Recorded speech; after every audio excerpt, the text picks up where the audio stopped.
it was painful. The best way to describe it is it felt like rug burn on my nipples.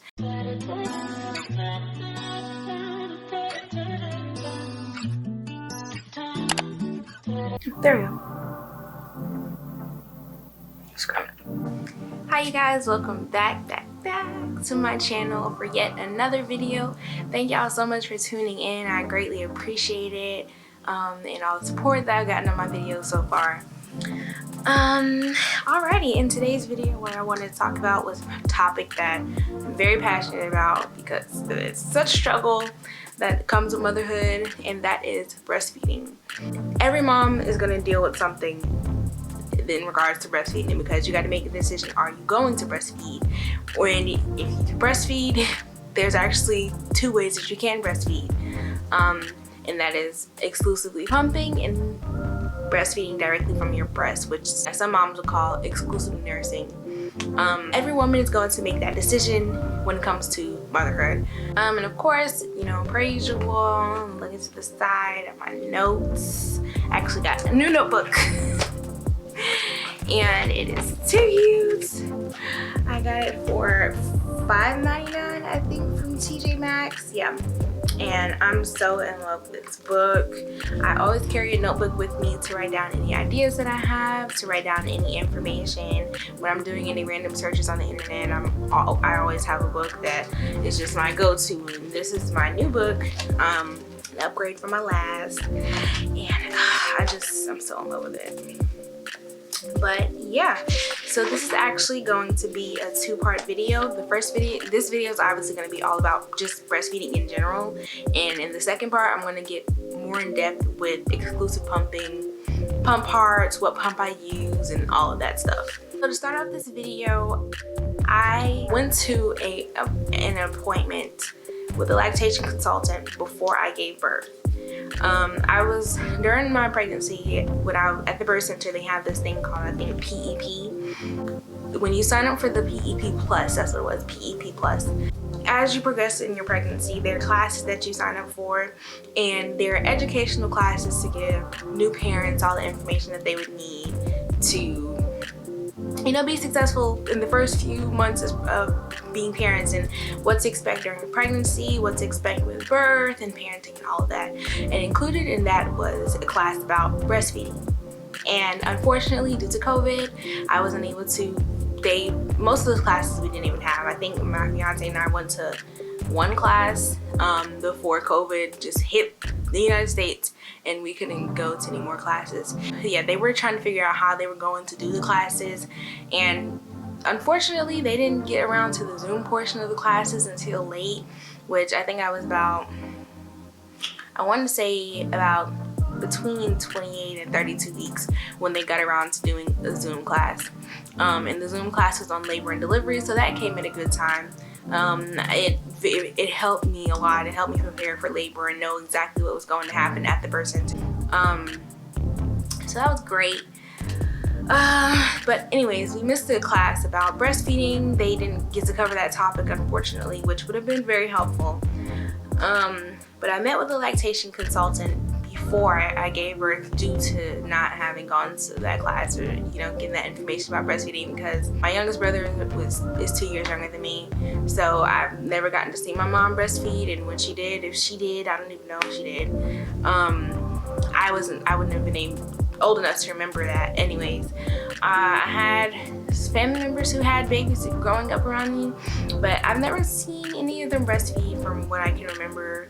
And I never stayed around any of my younger cousins for long enough to see them, you know, like practically babies and have bottles or anything like that. Or if I did, I was young, I wasn't paying attention. So basically, I didn't know anybody around me to get information about breastfeeding from. So this was completely a new realm for me. Everybody had experience with babies, but I didn't know much about breastfeeding, and I never got much information about breastfeeding. So I went to a lactation consultant, and she gave me basically the rundown about breastfeeding, the rundown about latching, the difficulties that would come with breastfeeding, and just kind of preparing me for breastfeeding after I gave birth. which was helpful. It was very helpful going to that session with her because it did prepare me for what breastfeeding would be. So the day that I gave birth, I did latch my daughter, and she latched fine at the time. She was able to drink some of my colostrum from my breast that same day, but the struggle happened when I went home. So she was latched, but it was painful. The best way to describe it is it felt like rug burn on my nipples. After she would be latched on for a few minutes, it would begin to hurt. Breastfeeding, once you have a deep latch, is not supposed to hurt. It's not supposed to be uncomfortable for you. It's just supposed to feel like a tugging at your nipples, but not painful at all. And unfortunately, it was painful. And whenever I would take her off or break the latch, my nipple would be shaped like lipstick, and that's not supposed to happen. Your nipple, after you breastfeed and you unlatch baby, is supposed to look like your regular nipple. It might look a little, you know, a little stretched, but obviously that was a problem for me. So with that happening, I think at her 48-hour checkup, I did speak to my midwives about having difficulty breastfeeding. I told them that I was still hand expressing, because I called my midwives when I began to have trouble breastfeeding at home, and they told me to hand express onto a teaspoon or a tablespoon some of my colostrum to spoon feed my daughter until I can figure out my whole breastfeeding situation for comfortability. So because I was having difficulty at home, I went ahead and scheduled an appointment with the lactation consultant immediately for the following Monday. I gave birth on a Thursday, so I had to go through the whole entire weekend, unfortunately, trying to figure out breastfeeding and hand expressing and pumping. It was so stressful. It was frustrating. I cried. I was just exhausted from being a new mommy, no longer being able to sleep 10, 12 hours a day, having to try to hand express every 2 hours for a hungry newborn baby. She was crying. I was trying not to give her a pacifier so early just yet, because, you know, they tell you not to give a baby a pacifier so early. And until we could feed, I think the first 2 days I hand expressed as much as I could onto a spoon and was feeding her that way, and if she was fine, still peeing and pooping. We were still getting diapers and everything from her, but the hand expressing was taking me almost like an hour to an hour and a half to figure out, to try to do. YouTube videos weren't helping. I was frustrated. So her grandmother suggested that we get her some formula until I can figure out breastfeeding. So lots of struggles that was going on there, unfortunately.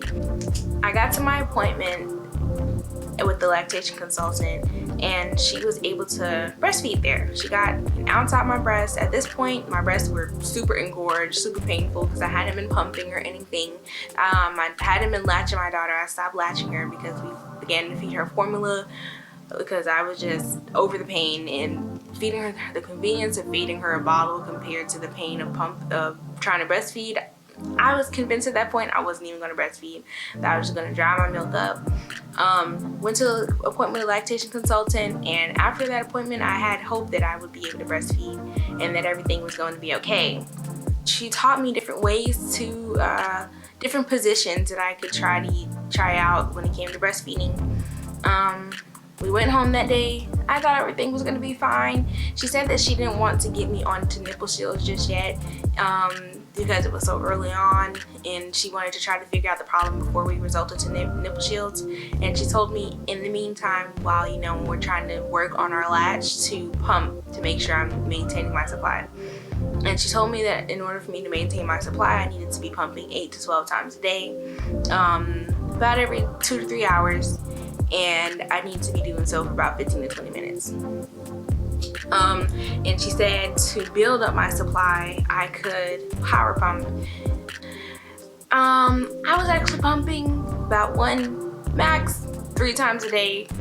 Terrible, do not follow me. And I maintained that for most of my breastfeeding journey, and that worked for me. And I feel like the only reason that worked out so well because I have large breasts, which means that they hold more volume of milk. So if I went 12 hours without pumping, I could pump out 19 ounces. But as I said, don't be like me. Don't do that. So I only met with the lactation consultant one time before I gave birth and one time after I gave birth. I had to stop going to, well, I didn't have to, but I stopped going to her because the appointments were too expensive. I had the money, but I just felt like that money could have been going elsewhere. I just didn't want to continue to have to pay $110 per appointment to sit with a lactation consultant. And I figured out pumping at that time, so that was working out for me, and she was getting breast milk from me from that way. So I would pump, put it into a bottle or in some storage bottles into the fridge until she was ready to eat, and she was getting fed breast milk that way. So I got comfortable with doing that. And at the time I was doing something called exclusively pumping, which I didn't know. I just knew that I was pumping to give her breast milk, and that's how I was going to continue to do it. When I spoke with my lactation consultant at one of my appointments, she did tell me that it was recommended to at least give babies breast milk for 6 months, because the first 6 months of their lives they're not able to create their own antibodies, and by giving them breast milk those first 6 months, that gives them the necessary antibodies that they might need for their certain environment until they are 6 months and they start to create some of their own antibodies themselves. So that's really what my goal was, to breastfeed for at least 6 months. If I could go further, mentally I would, and emotionally I would, but that didn't happen, unfortunately. I stopped breastfeeding her, I want to say, about a week or two after she turned 5 months. So I know I was so close to the goal of 6 months, but I just had unintentionally started weaning her, or weaning myself from the pump.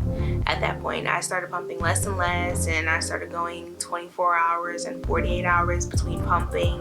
My supply was depleting at that point, and also I was on my period for the second time, and the hit that breast milk takes when you're on your period is no joke. It's a struggle to keep your breast milk up then, and I tried to prepare myself for that, but after my supply dipped again because of my period, I just decided that it was time for me to stop breastfeeding, and just the idea of continuing on breastfeeding, it wasn't appealing anymore. I was just proud of myself for having gotten as far as I did, because I didn't even think that I would get that far. Because the first few weeks of pumping, I found out I had elastic nipples, and the struggle of trying to make sure I had the right flange size and everything like that just made breastfeeding just even more difficult. I've just experienced so many trials and tribulations when it comes to breastfeeding, trial and error with breastfeeding products, pump products, and everything like that. It's just been a struggle. It's been quite a journey. I did find out about the health department giving lactation consultant services. At the time, I thought the health department was closed, of course, due to COVID. So I don't think I listened to their little automated message all the way, but you can schedule appointments to come into the health department. I thought they were closed completely and weren't accepting visits from people at all. And I did call to try to, I think, get in contact with like the director or coordinator of those lactation consultant services, but I never got a call back. I left my name, number, and all that kind of information. I never got a call back, so I was never able to find an affordable lactation consultant to go to in order to get help with breastfeeding. And when you breastfeed, you have to take prenatals the whole entire time for breastfeeding, which I was confused about, because when you go to the store they have these things called postnatals. So I thought after giving birth that postnatals is what I would have been prescribed, but I guess it must have the same kind of vitamins and everything that you need inside of it. So I was continuing taking my prenatals after giving birth. I'm terrible at being consistent, so I would take them when I remembered. But most days I want to say I did remember to take my prenatals, because I need to have all the nutrients that I need in order to make sure that she has all the nutrients that she needs. And when you breastfeed, you also do have to give your baby vitamin D supplements. This is obviously up to the mother, but I decided to give her vitamin D drops, of course. That's recommended by the pediatrician because our milk lacks vitamin D.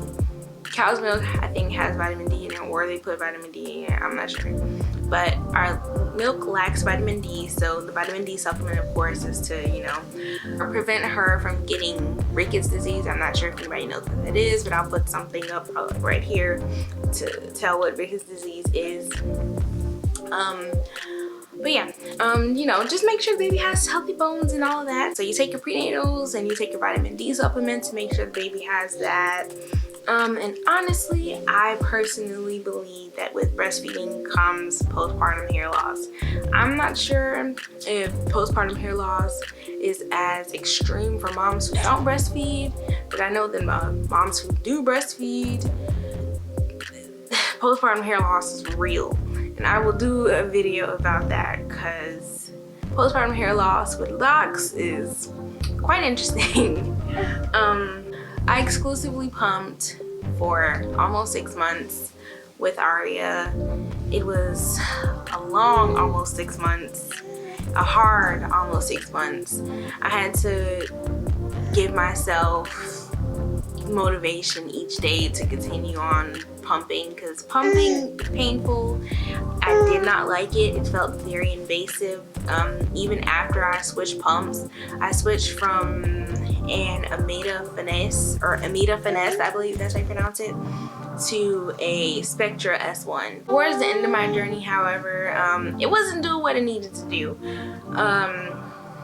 But yeah, breastfeeding, I hope with my next child that I will be able to breastfeed directly from the breast. That is something that I never thought that I wouldn't have been able to do. And I feel like breastfeeding is something that is hard to do.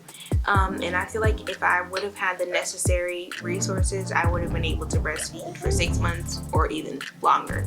I would have loved to have gone to a year of breastfeeding. Hopefully, as I said, I'll be able to do that with my next child. We can figure out latching and all of that, and resources will be available and we won't be in the middle of a pandemic. But yeah, to keep it short, keep it sweet, that's my breastfeeding journey. That's the difficulties that I face breastfeeding. And I'll get more in depth into pumping and that struggle in my video about exclusive pumping. So hopefully you guys will stay tuned for that. But thank you guys so much for watching. Per usual. Bye.